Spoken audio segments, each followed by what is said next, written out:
मुंशी प्रेमचंद 31 जुलाई 1887 8 अक्टूबर 1936 हिंदी और उर्दू के महानतम भारतीय लेखकों में से एक हैं। मुंशी प्रेमचंद का असली नाम धनपत राय श्रीवास्तव था। उपन्यास के क्षेत्र में उनके योगदान को देखकर बंगाल के विख्यात उपन्यासकार शरत चंद्र चट्टोपाध्याय ने उन्हें उपन्यास सम्राट कहकर संबोधित किया था। प्रेमचंद ने हिंदी कहानी और उपन्यास की एक ऐसी परंपरा का विकास किया जिसने पूरी शती के साहित्य का मार्गदर्शन किया। आगामी एक पूरी पीढ़ी को गहराई तक प्रभावित कर प्रेमचंद ने साहित्य की यथार्थवादी परंपरा की नींव रखी। मुंशी प्रेमचंद के जन्मदिवस पर IBNखबर.com उनकी 10 सबसे मशहूर कहानियों को अपने पाठकों के समक्ष रख रहा है। नमक का दरोगा कहानी समाज की यथार्थ स्थिति को उद्घाटित करती है। कहानी के नायक मुंशी वंशीधर एक ईमानदार और कर्तव्यपरायण व्यक्ति है जो समाज में ईमानदारी और कर्तव्यनिष्ठा की मिसाल कायम करता है। पंडित अलोपीदीन दातागंज के सबसे अधिक अमीर और इज्जतदार व्यक्ति थे, जिनकी राजनीति में भी अच्छी पकड़ DDH थी। अधिकांश अधिकारी उनके एहसान तले दबे हुए थे। अलोपीदीन ने धन के बल पर सभी वर्गों के व्यक्तियों को गुलाम बना रखा था। दरोगा मुंशी वंशीधर उसकी नमक की गाड्डियों को पकड़ लेता है और अलोपीदीन को अदालत में गुनाहगार के रूप में प्रस्तुत करता है, लेकिन वकील और प्रशासनिक अधिकारी उसे निर्दोष साबित कर देते हैं, जिसके बाद वंशीधर को नौकरी से बेदखल कर दिया जाता है।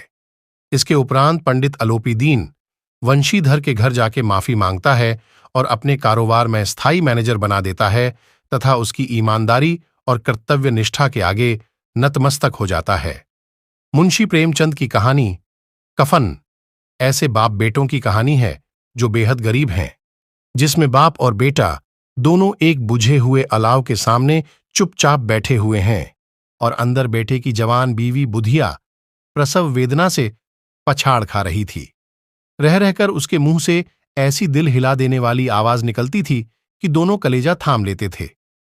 जाड़ों की रात थी, प्रकृति सन्नाटे में डूबी हुई, सारा गांव अंधकार में लय हो गया था। जब निसंग भाव से कहता है कि वह बचेगी नहीं, तो माधव चिढ़कर उत्तर देता है कि मरना है तो जल्दी ही क्यों नहीं मर जाती, देखकर भी वह क्या कर लेगा। लगता है जैसे कहानी के प्रारंभ में ही बड़े सांकेतिक ढंग से प्रेमचंद इशारा कर रहे हैं और भाव का अंधकार में लय हो जाना मानो पूंजीवादी व्यवस्था का ही प्रगाढ़ होता हुआ अंधेरा है जो सारे मानवीय मूल्यों, सद्भाव और आत्मीयता को रौंदता हुआ निर्मम भाव से बढ़ता जा रहा है। इस औरत ने घर को एक व्यवस्था दी थी। पिसाई करके या घास छिलकर वह इन दोनों बगैरतों का पेट भरती रही है और आज ये दोनों इंतजार में है कि वह मर जाए तो आराम से सोएं। आकाशवृत्ति पर जिंदा रहने वाले बाप बेटे के लिए भुने हुए आलूओं की कीमत उस मरती हुई औरत से ज्यादा है। उनमें कोई भी इस डर से उसे देखने नहीं जाना चाहता कि उसके जाने पर दूसरा आदमी सारे आलू खा जाएगा। वक्त के साथ बहुत कुछ बदल गया, लेकिन मुंशी प्रेमचंद की कहानी बूढ़ी काकी की काकी आज भी प्रासंगिक है। बुजुर्गों की बात चलती है तो प्रसिद्ध हिंदी साहित्यकार मुंशी प्रेमचंद की मार्मिक कहानी बूढ़ी काकी याद हो आती है।